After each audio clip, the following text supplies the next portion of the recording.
تمام مخلوقات ہماری سروس میں ہیں، ہمارے لیے ایک فیسیلیٹیشن قائم کرتی ہیں، ہمارے لیے زندگی کو خوبصورت بنایا گیا ہے. اس سے ہمارا مقام اوپر، یعنی اتنی وی آئی پی ٹریٹمنٹ، میری اتنی وی آئی پی ٹریٹمنٹ کہ میرے لیے یہ اور یہ. جب کہا فرض کریں وَلَقَدْ زَيَّنَّا السَّمَاءَ الدُّنْيَا بِمَصَابِيحَ، ہم نے آسمان، نچلے آسمان کو ستاروں سے خوبصورت بنایا. خوبصورتی کون اپریشیٹ کرتا ہے؟ انسان. یعنی انسان کو کی آبزرویشن کے لیے یہ چیز بنا دی، تو ہمارے فائدے کے لیے خلق لکم ما فی الارض جمیعا، تمہارے لیے جو کچھ بنایا زمین پر بنایا، تمہاری خاطر بنا. اللہ والصلاۃ والسلام علی رسول اللہ وعلی آلہ وصحبہ اجمعین، اما بعد، اعوذ باللہ من الشیطان الرجیم، بسم اللہ الرحمن الرحیم. ہمارا سلسلہ سورۃ الرحمن پہ جاری ہے، اور ہم نے پچھلے سیشنز میں جو اللہ تعالیٰ ہم سے ڈیمانڈ کرتا ہے اس میں بہت ساری چیزیں سیکھی، جس میں سب سے پہلے رحمت ہے، پھر اس کے بعد میزان ہے، عدل قائم کرنا ہے، پھر اس کے بعد خوبصورتی کا بڑے اچھے طریقے سے ذکر آیا. تو اس کے بعد جو ایک پروفاؤنڈ آیا ہے اس سورہ کی، جو بار بار ریپیٹ ہوتی ہے، ابھی ای آلاء ربکما تکذبان، یعنی آپ کون سی عجائب کا انکار کرتے ہیں، اللہ تعالیٰ کی عجیب چیزوں کا. تو اس سارے ڈسکرپشن کے بعد اللہ تعالیٰ اپنا جو ٹاپک ہے وہ انسان کی تخلیق کی طرف موڑ رہے ہیں. تو یہاں پر ایک جو آیا اللہ تعالیٰ نے بیان کی ہے، خلق الانسان من صلصال کالفخار. تو یہاں پر ایک بڑا عجیب سا ایک ٹرن آؤٹ آتا ہے کہ جو مٹی ہے وہ خشک مٹی ہے جو صلصال ہے، اور ایسی مٹی جو کھنکھناتی ہے. تو اس چیز کا کیا ریزن ہو سکتا ہے کہ سب پہلے تو اللہ تعالیٰ نے اپنی نعمتوں کا ذکر کیا اور پھلوں کا اور خوبصورتی کا، پھر جب انسان کی تخلیق کی باری آئی تو اللہ تعالیٰ نے ایک ایسی چیز کا ذکر کیا جو کہ ایسی مٹی ہے جو بظاہر بے فائدہ ہے. تو اس چیز کے بارے میں اگر آپ تھوڑا سا اور ایکسپلین کریں اس چیز کو. ہاں، تو یہ کانٹراسٹ تم نے صحیح آبزرو کیا کہ جب پیچھے پھلوں کا، درختوں کا، ہواؤں کا، کھیت کا اشارہ کیا گیا ہے، تو اس میں انسان کا ذہن ایسی مٹی کی طرف جاتا ہے جس میں نمی ہے، جس سے چیزیں اگتی ہیں. اور پھر اللہ تعالیٰ نے اب ایسی مٹی کا ذکر کیا ہے صلصال، جو بالکل سوکھ چکی ہو اور پتھر کی طرح ہو چکی ہو، جس کو اگر ہاتھ میں لو تو پتھر لگے، تھوڑا سا دباؤ تو ریت بن جائے. ایسی مٹی کو صلصال کہتے ہیں. تو ایسی مٹی سے کچھ اگتا نہیں ہے، وہ بیکار ہوتی ہے.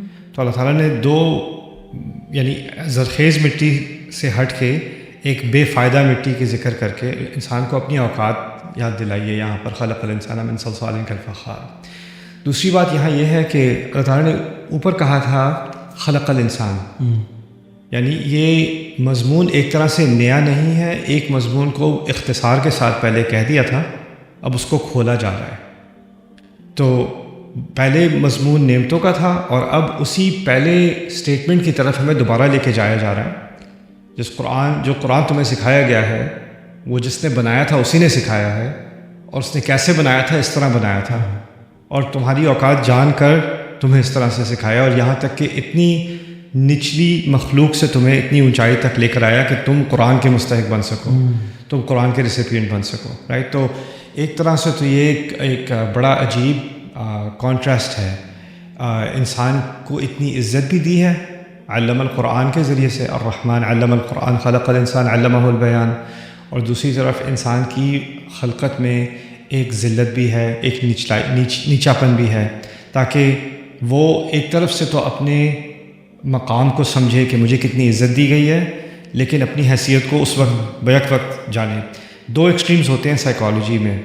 ایک ہوتا ہے انسان جو اپنے آپ کو کچھ بھی نہیں سمجھتا، حقیر سمجھتا ہے، اس میں سیلف کانفیڈنس نہیں ہوتا. تو وہ ہونی تو چاہیے ہیوملٹی، لیکن وہ اتنی بڑھ جاتی ہے کہ وہ انسان کو اپنی قدر بھی نہیں رہتی. میں تو کچھ بھی نہیں ہوں، میں تو کسی چیز کے لائق ہی نہیں ہوں، میں تو مستحق ہی نہیں ہوں، میں تو ہوں ہی فقیر، میں تو ہوں ہی نااہل، ایکسیٹرا ایکسیٹرا. اس طرح کی اپنے آپ کو نیچا کرنا بار بار. رائٹ؟ اور اس کو ہم ہیوملٹی کے نام پہ یہ اس طرح کا رویہ اپنی طرف رکھتے ہیں، لیکن یہ غلط ہے. ہیوملٹی ہونی چاہیے، لیکن دوسری طرف اس کا ایک بیلنس ہے کانفیڈنس کے ساتھ. میری بھی کوئی حیثیت ہے، میری بھی کوئی عزت نام کی چیز ہے، وہ عزت مجھے اللہ تعالیٰ نے خود دی ہے. وَلَقَدْ كَرَّمْنَا بَنِي آدم. ہوتا کیا ہے کہ جب انسان عزت نفس کے بارے میں سوچتا ہے تو وہ بڑھ بڑھ کے تکبر بن جاتی ہے. کانفیڈنس جو ہے وہ ایروگنس بن جاتی ہے. ہیوملٹی جو ہے وہ ورتھ لیسنس بن جاتی ہے، سیلف ورتھ کا مسئلہ بن جاتا ہے. اللہ تعالیٰ نے یہاں پر ان دونوں ایکسٹریم کو بیلنس کیا ہے. ایک طرف ہمیں عزت دی ہے اور ہمیں اس طرح سے مخاطب کیا ہے جیسے کسی اور مخلوق کو نہیں کیا. ہم پر اتنی رحمت کی ہے جتنی کسی اور پر نہیں کی, اور ہمارے لیے دنیا کو اور آسمان کو اس طرح ہماری سروس میں لایا ہے جیسے ہم دیکھ رہے ہیں اپنے سامنے, وہ نجم و شجر یسجدان الشمس والقمر بحسبان. جیسے میں کہہ رہا تھا کہ سورج ہمارے لیے کیلنڈر کا کام کرتا ہے اور چاند ہمارے لیے, سورج ہمارے لیے گھڑی کا کام کرتا ہے, چاند ہمارے لیے کیلنڈر کا کام کرتا ہے, رائٹ. تمام مخلوقات ہماری سروس میں ہیں, ہمارے لیے ایک فیسیلیٹیشن قائم کرتی ہیں, ہمارے لیے زندگی کو خوبصورت بنایا گیا. اس سے ہمارا مقام اوپر, یعنی اتنی وی آئی پی ٹریٹمنٹ, میری اتنی وی آئی پی ٹریٹمنٹ کہ میرے لیے یہ اور یہ. جب کہا فرض کریں وَلَقَدْ زَيَّنَّا السَّمَاءَ الدُّنْيَا بِمَصَابِيحَ, ہم نے آسمان, نچلے آسمان کو ستاروں سے خوبصورت بنایا. خوبصورتی کون اپریشیٹ کرتا ہے؟ انسان.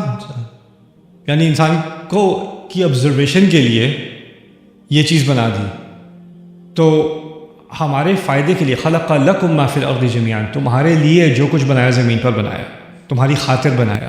تو یہ تو بہت اعلیٰ مقام ہے, لیکن یہ اعلیٰ مقام پھر انسان کو کہیں اور ہی لے جائے, انٹائٹلمنٹ آ جاتی ہے.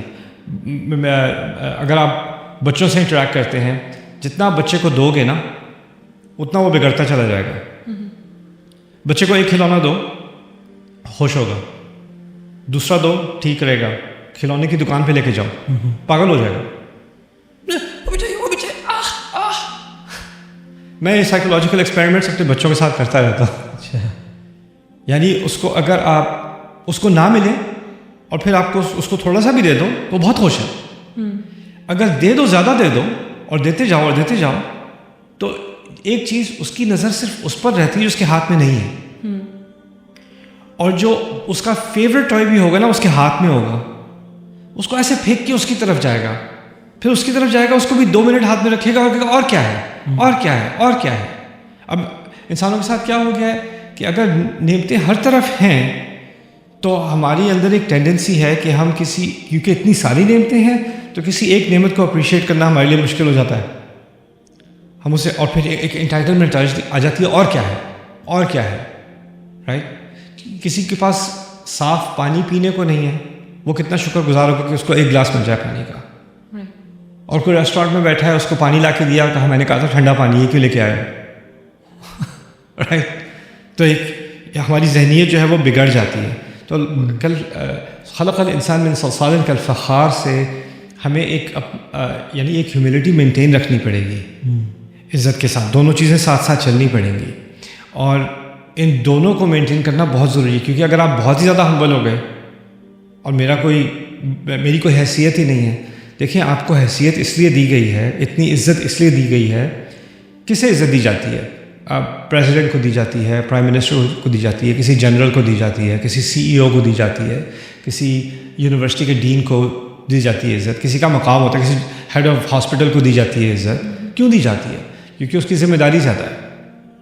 یعنی جتنی آپ کی ذمہ داری بھاری ہے وہ اس کا ایک بائی پروڈکٹ ہوتا ہے, آپ کو عزت دی جا رہی ہے. خواہ کی عزت نہیں دی جاتی, وہ اس ذمہ داری کے ساتھ آتی ہے. باپ کی عزت کیوں ہوتی ہے؟ اس کی ذمہ داری زیادہ ہے. ماں کی عزت کیوں ہوتی ہے؟ اس کی ذمہ داری زیادہ ہے. ٹیچر کی عزت کیوں ہوتی ہے؟ اس کی ذمہ داری زیادہ ہے. تو ہمیں جو اتنا مقام دیا ہے, اتنی فیسیلیٹیشن دی ہے, اتنی عنایت کی ہے ہمارے ساتھ, جیسے آپ سمجھیں کسی کے ساتھ VIP ٹریٹمنٹ ہو رہی ہے, ڈرائیور دروازہ کھول رہا ہے اور سیکیورٹی گارڈ باہر کھڑے ہیں اور کھانا لا کے لایا جا رہا ہے, اس کو خود اٹھ کے جانے کی ضرورت نہیں ہے. ایسی ٹریٹمنٹ کیوں ہو رہی ہے؟ کیونکہ اس کے ذمے ایسا اہم کام ہے کہ اس کو ان چیزوں میں ڈسٹریکٹ ہونے کی فرصت نہیں ہے, اس کو اپنے اہم کام سے بزی رکھو, رائٹ. تو وہ ہوتا یہ ہے کہ جب انسان کو نوکر, ڈرائیور, فیسلٹیز, یہ ساری چیزیں مل جائیں اور وہ اسی میں جو ہے وہ اس کے نشے میں آ جائے, اس کو یاد ہی نہ رہے کہ یہ چیزیں اس لیے ہیں کہ میں کام سے لگا ہوا ہوں, یہ فیسیلیٹیشنز اس لیے ہیں کہ مجھے بزنس میں کہتے ہیں USP, unique selling proposition, right. تو جیسے اگر کوئی انجینئر ہے, رائٹ, اور وہ سائنٹسٹ ہے, وہ انوینٹر ہے, ٹھیک ہے, تو وہ جو انوینٹر ہے نا, اس کا دماغ اس کمپنی کے لیے اس کا سب سے بہترین یوز ہے کہ وہ لیب میں جا کر ایکسپیریمنٹس کرے اور مختلف چیزیں ٹرائی کرے اور ایکسپیریمنٹ کرے اور نئی چیز انوینٹ کرے. اس کو اس کے اکاؤنٹنگ کا مسئلہ, اس کا HR مینجمنٹ کا مسئلہ, اس کے باقی سارے جو مسائل ہیں نا, اس میں اگر وہ لگ جائے تو جس چیز کے لیے وہ ہائر کیا گیا ہے نا وہ نہیں کر سکے گا بالکل, یا اس کو وہ 100% نہیں دے سکے گا. تو اس کو ان ہر چیزوں سے فارغ کرنا پڑے گا جو اس کے برین فنکشن کے لیے اس کے لیے رکاوٹ بن رہے ہیں یا ڈسٹریکشن بن رہے ہیں. کوئی نیوکلیئر سائنٹسٹ ہے, اس سے اگر آپ مارکیٹنگ ایڈوائس لے رہے ہو, یا اس سے اگر آپ کوئی کلیننگ سروسز کے ان کو کال کر کے کلیننگ کروا دیں, یا آپ کھانا آرڈر کر دیں, آپ اس کے برین کا فائدہ نہیں اٹھا رہے. اور وہ جو 15 منٹ اس کو لگے کھانا آرڈر کرنے میں یا کسی اور کام کرنے میں, وہ 15 منٹ بہت بڑا لاس ہے اس سائنٹیفک انسٹیٹیوشن کے لیے, کیونکہ اس کا کام وہ تھا کرنے کا. میں یہ اگزامپل اس لیے دے رہا ہوں کہ اللہ تعالیٰ نے انسان کو ایک بڑے اعلیٰ مقصد کے لیے بنایا ہے, اور اس اعلیٰ مقصد کی وجہ سے اس کو اتنی فیسیلیٹیشن دی ہے. اور وہ اگر یہ بھول جائے کہ یہ ساری فیسیلیٹیشن مجھے اس اعلیٰ مقصد کی وجہ سے دی گئی تھی, تو پھر وہ دوبارہ اسی مقام تک پہنچ جائے گا جہاں سے وہ شروع ہوا تھا, الصلصال. پھر کچھ بھی نہیں بچا. اب اس سے بھی ہمیں علم القرآن والی بات بہتر سمجھ میں آتی ہے. اللہ تعالیٰ نے انسان کو بنایا اور بنا کر اس کو اتنی رحمتوں سے نوازا. کیوں نوازا؟ کیونکہ اس کے آگے ایک ہائر پرپس ہے. وہ پرپس کہاں سے آ رہا ہے؟ علم القرآن سے آ رہا ہے, رائٹ.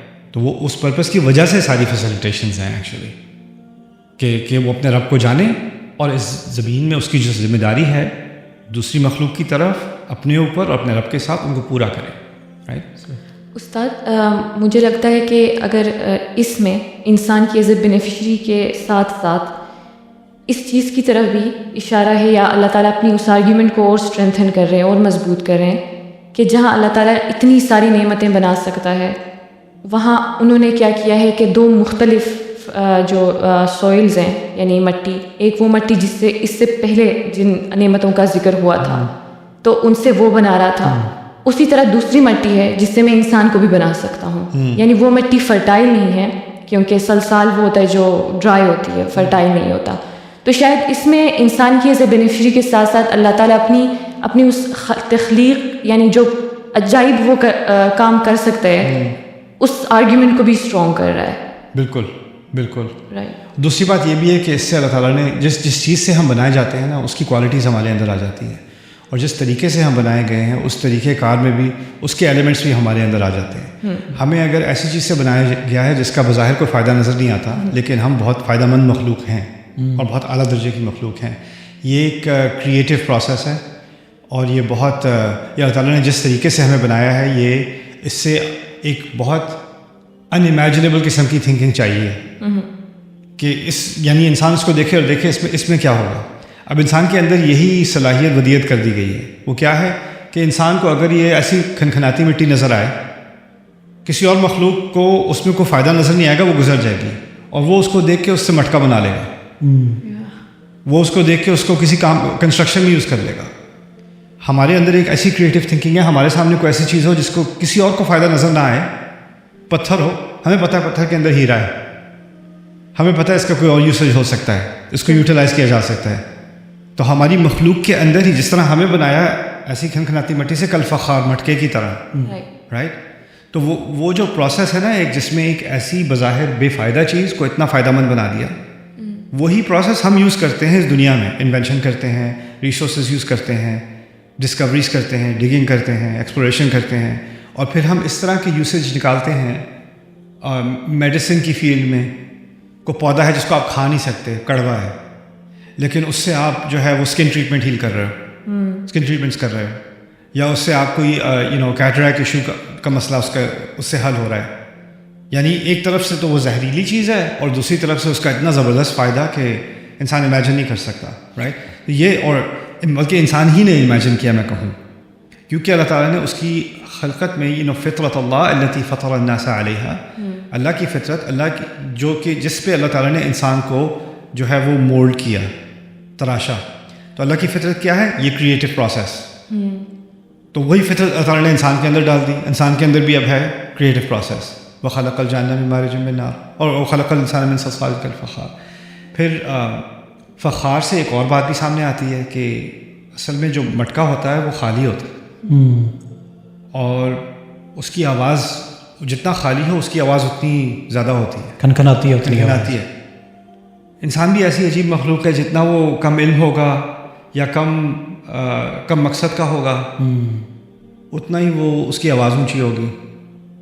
گھر میں بیٹھے ہو اور کوئی کام کرنے کو ہے نہیں، کوئی علم سیکھنے کو ہے نہیں، کسی کا اور فائدہ کرنے کو ہے نہیں. اب کیا ہے، ہر ایک پہ کامنٹس کرنے ہیں، ہر ایک کے اوپر طنز مارنا ہے، ہر ایک کی خبریں لینی اور آگے پہنچانی ہے، ہر ایک کا مذاق اڑانا ہے، کسی کو تنگ کرنا ہے چھیڑ. کیوں؟ کیونکہ مٹکا خالی ہے. اسی مٹکے کو اگر بھر دو کسی کام سے، کسی مقصد سے، کسی پرسوٹ سے بھر دو تو وہ آہستہ آہستہ وہ جو ہے وہ آواز کم ہوتی چلی جائے گی. اور پھر ایسے لوگ ہیں، آپ کو کبھی آپ کسی دعوت میں جاؤ گے اور کچھ لوگ جو ہیں بہت اونچی آواز میں بات کر رہے ہیں اور کیا کہا رہے ہیں اور مذاق اور یہ وہ، اور کچھ لوگ خاموش بیٹھے ہیں. جسٹ پتہ چل جاتا ہے کس کا مٹکا بھرا ہوا ہے اور کس کا مٹکا خالی ہے. اور اگر آپ واقعی عقل والے انسان ہیں تو آپ کو لگے گا کہ جو خاموش بیٹھا ہے نا اس سے بات کرنے میں بہت فائدہ ہوگا. ہاں، اس کے اگر پاس میں جا کے بیٹھ جاؤں، کوئی بات چھیڑ دوں، تو شاید جو مٹکا جس علم سے، جس حکمت سے بھرا ہوا ہے اس کے مجھے کچھ قطرے مل جائیں گے. اور جو بہت لاؤڈ ہے اس کے پاس جا کے بیٹھو گے، آپ کو پتہ ہے کیا ملنا ہے، یہی خالی ہوا ملنی ہے. More of this noise, right? تو اس سے بھی ہمیں ایک میڈیا اسٹریٹجی سمجھ میں آتی ہے. آپ دیکھو گے کہ آج کل میڈیا کی دنیا میں کوئی اینکر ہوتا ہے، وہ گیسٹ کو انوائٹ کرتا ہے. گیسٹ ہوتا ہے کوئی، فرض کریں پی ایچ ڈی ہے یا کوئی انٹلیکچوئل ہے، کسی اسپیس کسی فیلڈ میں وہ عالم ہے، مہارت اس کا بہت بڑا ایکسپیرینس ہے. اور جو اینکر ہے اس کو بس اونچی آواز میں بات کرنی آتی ہے. اچھا جی، ہمارے پاس یہ ایکسپرٹ ہیں آج، بتائیے آپ اتنی غلط بات کیوں کرتے ہیں؟ رائٹ؟ اب وہ جو ایکسپرٹ ہے وہ پیچھے ہٹ کے، غلط بات تو میں نہیں کر رہا. ہاں جی آپ کرتے تو ہیں، اچھا ہم کمرشل پہ جا رہے ہیں. رائٹ؟ تو وہ بیچارہ جس کے پاس علم ہوتا ہے نا، کیونکہ اس کی آواز اونچی نہیں ہوتی، کیونکہ اس کا مٹکا بھرا ہوا ہوتا ہے، وہ کمپیٹ نہیں کر سکتا اس کی آواز سے جس کا مٹکا خالی ہوتا ہے. اور آڈینس کو کیا لگتا ہے، اس نے اس کو چپ کرا دیا. رائٹ؟ اس کو تو اپنی اوقات دکھا دی، اس کو ڈیفیٹ کر دیا. رائٹ؟ تو یہ جو ایک شو ہوتا ہے نا، دکھاوا ہوتا ہے، یہ ان لوگوں کے لیے بہت امپریسو ہوتا ہے جن کے اپنے مٹکے خالی ہوتے ہیں. بالکل. اگر کوئی واقعی علم والا، عقل والا انسان ہے، مقصد والا انسان ہے، وہ یہ سب دیکھے گا نا، کہے گا یہ سب تو صرف حدی محض ہے، یہ سب ناٹک ہے، یہ سب ڈرامہ ہے. اگر مجھے واقعی میں سیکھنا ہے میں کتاب پڑھ لوں، مجھے واقعی میں سیکھنا ہے میں اس شخص کا آرٹیکل پڑھ لوں، اس کا پوڈ کاسٹ سن لوں، اس کا کچھ میں اصل علم لے لوں. یہ ڈرامہ دیکھے بغیر. ریلیجس ڈسکورس میں کیا ہوتا ہے، ہمارے ہاں ریلیجس ڈفرینسز بہت ہیں. ٹھیک ہے، فقہ کے ڈفرینسز ہیں، مسالک ہیں، عقائد کے معاملے میں کچھ لوگوں کے مختلف اختلافات ہیں. ٹھیک ہے، وہ علمی بحث بھی ہو سکتی ہے، لیکن وہ ایک طرح کی اسلامی UFC بھی ہو سکتی ہے کہ آپ لوگوں کو بٹھائیں اور ایک اونچی آواز کرے، پھر دوسری اور اونچی آواز کرے، اور ایک کوئی بہت ہی افینسو بات کرے، پھر دوسرا افینسو سا جواب دے، اور آپ ہی اس کو ایک انٹرٹینمنٹ بنا لیں اپنے لیے. رائٹ؟ تو یہ ایک ٹینڈنسی ہوتی ہے انسان کے اندر، جو صرف اس کی باتوں میں نہیں بلکہ اس کے دکھاوے میں بھی. اب میں کپڑے یا بیگ یا گاڑی یا گھر ہو تو ہر ایک کو چاہیے، لیکن مجھے ایسا چاہیے جس سے کھنکھناہٹ زیادہ ہو، جس کی آواز زیادہ ہو، لوگ نوٹ کریں. رائٹ. تو استاد ابھی آپ نے جو فخار کے لفظ کو بیان کیا، اس میں دونوں آ رہی تھی کہ ایک اتنی خوبصورتی سے یا پریسیجن سے بنایا، کیونکہ مٹکا بھی اتنی پریسیجن سے بنا ہوتا ہے، اور ساتھ ساتھ اس میں ہولونیس کا بھی ذکر ہے، یعنی خالی پن کا، جس سے پرائڈ آتا ہے. اور وہ ڈائریکٹلی پھر ریلیٹ بھی کر رہے اگلی آیت جو ہماری ہے تکذیب کے ساتھ. تو یعنی ہم شاید اللہ تعالیٰ اس میں اس بات کی طرف بھی اشارہ کر رہے ہیں کہ مطلب کہ آپ فخر کر رہے ہو اور یہی تکذیب ہے، یعنی آپ کی نیچر میں. اور دوسری بات یہ کہ اس آیت کے بارے میں اتنی خوبصورت بات مجھے یہ لگتی ہے کہ اللہ تعالیٰ نے ہماری سٹارٹنگ پوائنٹ سے اسٹارٹ کیا ہمیں، یعنی پہلے تو گفٹس کے بارے میں بتایا، بہت سارے فیورز کے بارے میں، اب ہمیں ہماری جو اصلیت ہے اس میں باندھ کے پھر ہمیں کہہ رہا ہے آپ فخار ہو. یعنی ہماری اصلیت کیا ہے کہ ہم سرسال سے بنے ہیں. تم نے مجھے یاد کرائی کہ مٹی اور مٹی سے بنائی ہوئی چیز جو اندر سے خالی ہو، بالکل، جو کہ انسان کی مخلوق کا پہلا مرحلہ تھا. اس کے بعد ایک مزید مرحلہ تھا جس سے اس مٹکے کو بھرا گیا. اللہ ونفخت فیہ من روحی، رائٹ تو اللہ تعالیٰ نے بتایا ہے کہ اگر اس روح کے تقاضے پورے نہیں کرو گے تو خالی ہی رہو گے، رائٹ. اور وہ علم القرآن کیا ہے؟ وہ اس روح کے تقاضوں کو پورا کرنا ہے، اور یہ تکذیب کی ایک قسم ہے. ہاں، اور اس کو ڈینائی کرنا، اس کو خالی رکھنا ہے، اس مٹکے کو خالی رکھنا ہے. بالکل. تو یہ جو امیجری ہے اس قرآن کی، یہ بہت کمپریہنسو ہے. یعنی ایک تصویر بنتی ہے اور اس تصویر کو آپ اس اینگل سے بھی دیکھتے ہو، پھر اس اینگل سے بھی دیکھتے ہو، اور اسی ایک خاکے کے ذریعے سے آپ کا فہم، آپ کا آپ کی ایک کانسیپٹ آپ کا بڑھتا چلا جاتا ہے. قرآن اپنی حکمت صورت کے ذریعے سے، تصویر کے ذریعے سے سکھاتا ہے. فلسفی جو ہے وہ ایبسٹریکٹس کے ذریعے سے سکھاتا ہے. بالکل رائٹ. قرآن جو ہے وہ آپ کے ذہن میں ایک تصویر ڈال دیتا ہے، مٹکا ہے، مٹکا خالی ہے، انسان کا جسم ہے، انسان کی مٹیریل ایگزسٹنس ہے، وہ بذات خود خالی ہے جب تک اس کے اندر جو روح ڈالی ہے اس کو غذا نہ ملے، اس کو نشو نما نہ ملے. اور وہ ہے علم القرآن، اور رحمن علم القرآن. سبحان اللہ. اور وہ نہیں کرو گے تو پھر تکذیب ہی ہوئی نا. بالکل. تکذیب بائی دا وے یاد دلایا ہم نے. کذب عربی میں اندر سے خالی ہونے کو بھی کہتے ہیں، اندر سے کمزور ہونے کو بھی کہتے ہیں. یا اگر مٹکا بھرا ہوا ہے تو اس کا ویٹ زیادہ ہے، اس کا ویٹ زیادہ ہے، اور اس کو ذرا سے زیادہ ہٹ بھی کر لو نا تو وہ زیادہ ویٹ سینڈ کر سکتا ہے. تھوڑا سا زیادہ ہٹ کر لو. اگر خالی ہے تو زیادہ برٹل ہے. بالکل. رائٹ. تو کذبا ما کذبا عربی میں جانور کے بارے میں کہتے ہیں کہ ایک جانور گزر رہا ہے، جنگل میں سے گزر رہا ہے، کہیں سے گزر رہا ہے، اس کو پتوں کی سنسناہٹ سنائی دی تو وہ ڈر گیا، جانور ڈر گیا اور وہ رک گیا یا وہ پیچھے ہٹنے لگا. تو اس کا جو ڈرنا ہے اندر سے اس کے اندر ایک وائڈ آیا اور وہ پیچھے ہونے لگا. اس کو کذب کہتے ہیں عربی میں. اسی طرح جو فوجی ڈر گئے، ان کے اندر سے ہمت نکل گئی، ہمت خالی ہو گئی اور وہ میدان جنگ چھوڑ کر بھاگ گئے. اور ایک اور فوجی ہے جو نہیں چھوڑ کے بھاگا.